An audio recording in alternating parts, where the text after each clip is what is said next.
Hey, salut, c'est Clémence, ta nouvelle collègue de bureau qui est un peu geek. Tu veux une nouvelle astuce? Alors c'est parti. Hello à tous.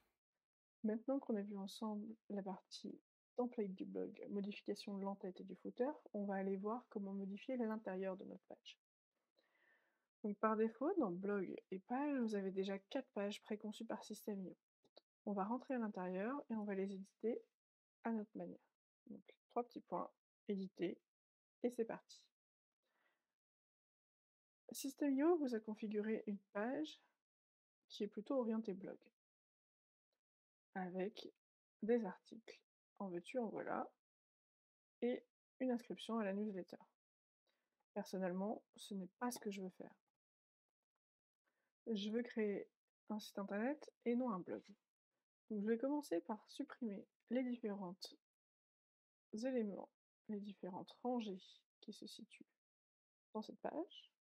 Alors vous verrez, c'est un petit peu délicat. Il faut se faire la main entre attraper l'élément, la rangée qui contient les rangées précédentes. C'est un petit peu délicat, mais avec de l'entraînement, je suis sûre que vous y arriverez.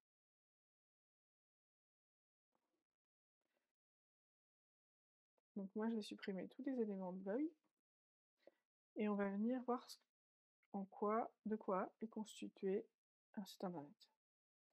Généralement, lorsque vous faites un site, que ce soit e-commerce pour vendre des produits physiques ou un site de présentation, on commence par une belle et grande image, une belle en-tête qui attire l'œil du client.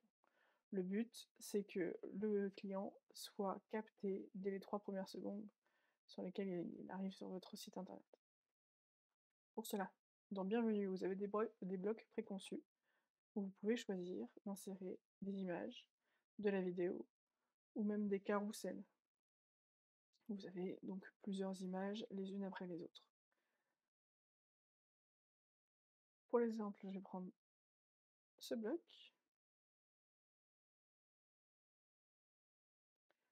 Vous avez juste à glisser-déposer et il apparaît sur votre page.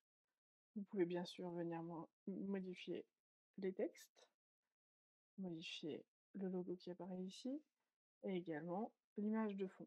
Pour cela, tout se trouve sur la gauche. L'image de fond, vous la supprimez, vous en chargez une autre. Vous pouvez définir si vous répétez l'image, si vous l'agrandissez en largeur, en longueur ou pas de mise à l'échelle. Vous pouvez configurer le rembourrage, c'est-à-dire la marge interne, ou les marges à l'extérieur de votre cadre. Vous pouvez rajouter des éléments.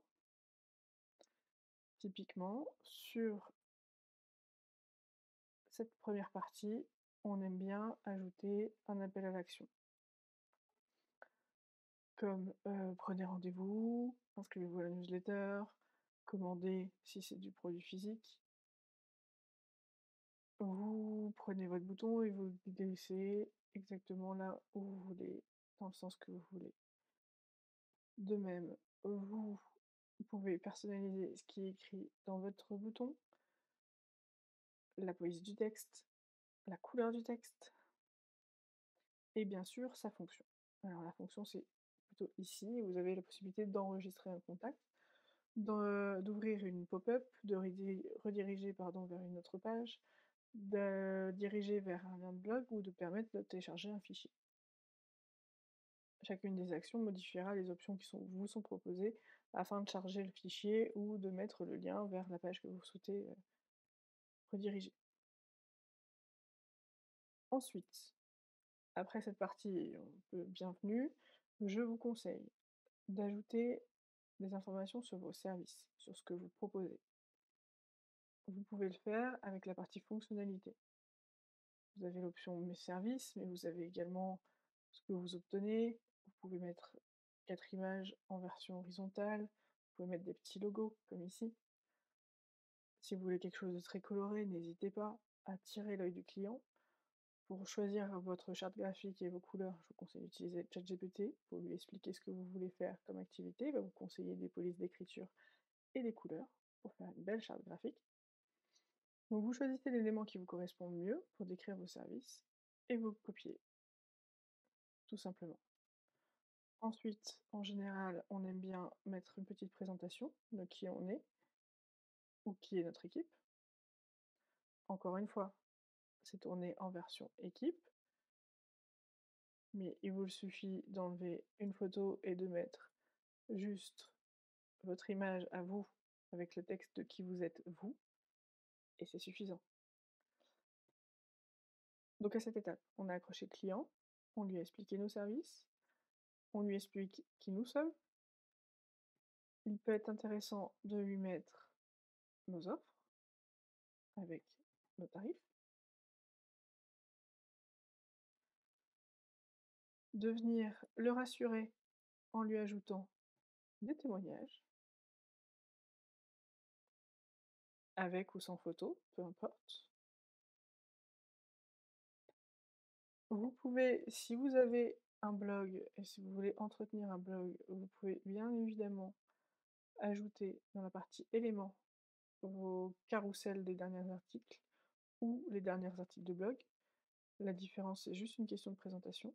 Personnellement, j'aime bien le carrousel. Ici. Hop.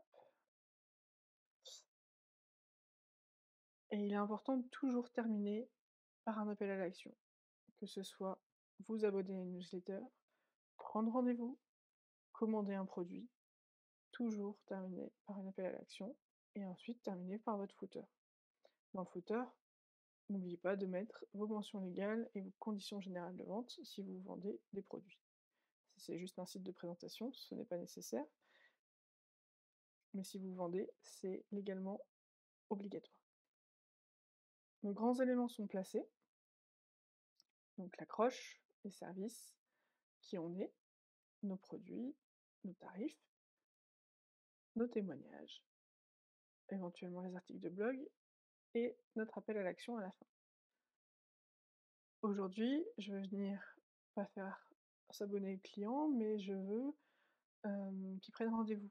Et bien c'est très simple, vous modifiez votre bouton, vous allez rediriger vers une page et vous mettez le lien de votre calendrier Calendly. Si vous êtes intéressé par intégrer votre calendrier Calendly directement dans votre vidéo, je vous invite à prendre l'offre complète pour aller voir en détail comment faire. Si vous laissez inscription à une newsletter, vous pouvez cliquer sur du coup laisser enregistrer le contact, choisir de le rediriger vers une page de vente ou non. Si vous mettez pas de redirection, simplement votre client va être enregistré dans votre base de données System.io, votre base de données contact. Pour chacun des éléments, je vous le rappelle, tout est modifiable. Il suffit de sélectionner l'élément. Vous avez la partie marge qui correspond à ce qui est à l'extérieur de votre cadre. Vous avez la partie couleur, image de fond. Vous avez la partie rembourrage qui est l'espacement à l'intérieur de votre cadre. Vous pouvez ajouter des effets en retardant l'apparition d'un élément, c'est-à-dire le nombre de secondes entre le moment où l'utilisateur accède à votre page et le moment où cette image apparaîtra. Vous pouvez également dire cette image sur mobile, ça va pas le faire, donc je désactive et je rends visible uniquement sur ordinateur. N'hésitez pas à aller voir aussi comment rend votre site sur téléphone en cliquant sur la petite icône juste ici. Vous voyez que là, par exemple, il y a un élément sur mobile qui n'était pas visible en version ordinateur. Donc en version mobile, vous pouvez également venir faire des modifications. Donc là, si je veux par exemple enlever cet article de blog qui m'embête, je vais venir sélectionner, l'arranger et la supprimer. Et le contenu disparaît. Vous pouvez descendre, donc là, je sélectionne l'arranger du dessus, je l'enlève également. Et donc vous voyez qu'on arrive directement à la partie service. Vous pouvez venir du coup gérer chacune des parties de votre site en version mobile. Certaines s'affichent mieux que d'autres, donc vous aurez peut-être des modifications à faire, peut-être pas. Mais il est important de visualiser, puisqu'aujourd'hui beaucoup de gens utilisent la version mobile pour se connecter à Internet. Une fois que vous avez terminé, n'hésitez pas à retourner en version ordinateur, quand même plus agréable pour travailler. Si vous voulez un site simple et épuré, un petit conseil, sur une section sur deux, vous pouvez venir ajouter un petit ombrage, ici.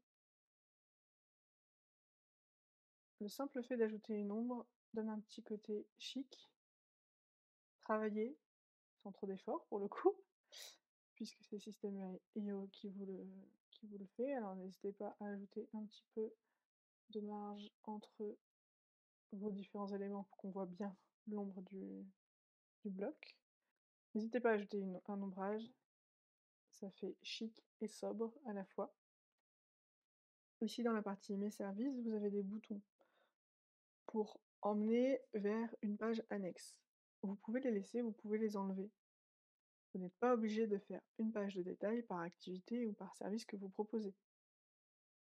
Vous pouvez le faire si vous voulez faire un portfolio et montrer des exemples de ce que vous avez déjà réalisé, mais rien n'est obligatoire. Si vous faites les pages, il vous suffira du coup de cliquer sur le bouton et de faire lien du blog et indiquer quelle page vous devez pointer pour aller voir le détail. Voilà, j'espère que cette vidéo vous a plu, qu'elle va vous permettre de créer votre site qui vous ressemble gratuitement et sans prise de tête. On se retrouve à très vite dans une prochaine vidéo.